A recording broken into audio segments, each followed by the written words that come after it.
Communiqué de presse de l'Alliance nationale pour le changement ANC.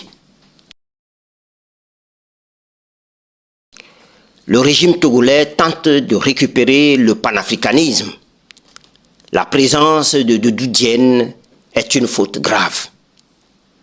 Le 5 février 2005, après 38 années d'un pouvoir personnel implacable, le général Gnassingbé Eyadema disparaissait, laissant derrière lui un régime bâti sur la peur et la terreur, la brutalité et la confiscation du pouvoir.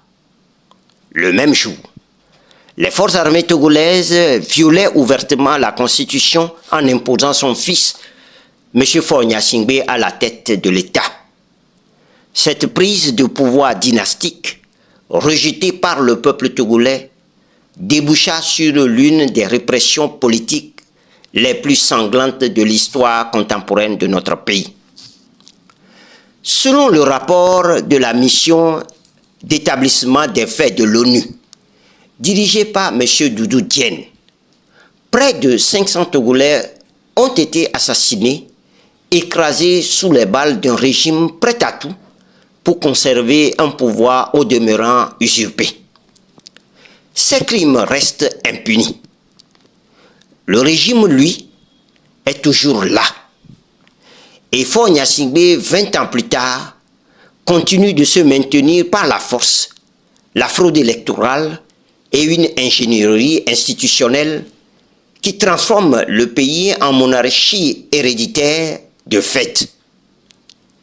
Aujourd'hui, ce même pouvoir prend dans une manœuvre aussi grossière qu'indécente organiser un congrès sur le panafricanisme.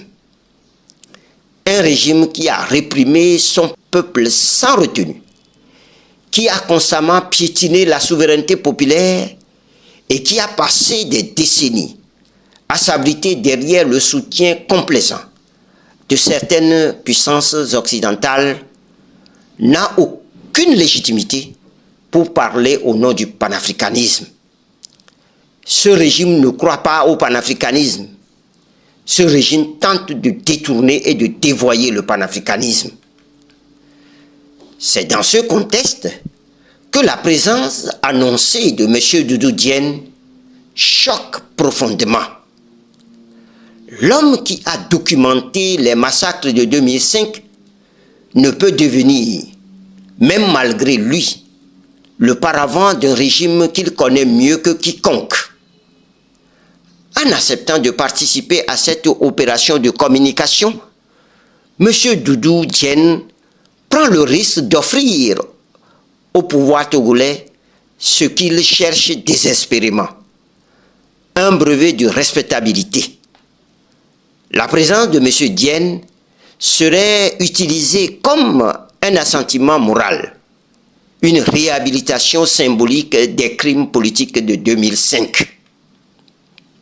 L'Alliance nationale pour le changement ANC affirme avec force: aucun représentant honnête du panafricanisme ne peut se tenir aux côtés d'un régime qui a fait tirer sur son propre peuple, qui continue d'écraser les libertés politiques et qui s'accroche au pouvoir par la ruse et la violence.